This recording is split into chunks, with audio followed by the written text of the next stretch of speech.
Friends చూడండి, సంగటి అయిపోయింది, పప్పు అయిపోయింది, తాలింపు అయిపోయింది.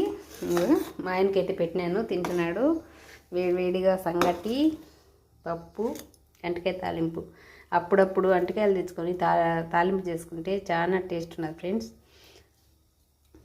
చాలా బాగుంది అంటకాయ తాలింపు. సంగటి పప్పుకి వేడివేడిగా బాగా పొగలు వస్తుంది.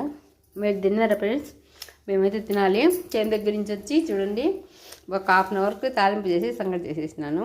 ఆయనకి పెట్టినాను, తింటున్నాడు. నేనైతే తినాలి. ఇంకా మీరు తిన్నారా? దాని ఫ్రెండ్స్ తిన్నాము. 3 ముద్దలు చేసి సంగటి తిన్నాము రా అక్క అంటారేమో. ఎంతసేపు ఫ్రెండ్స్, మీరు వస్తే సంగటి చేయడానికి 1 నిమిషం పట్టదు, త్వరగా అయిపోతుంది. Okay bye friends. మీరు తిన్నారా? తినండి. ఇది చూడండి, తాలింపు ఎంత బాగా వచ్చింది, ఎంత బాగుందో. Bye friends. నచ్చితే లైక్ చేయండి.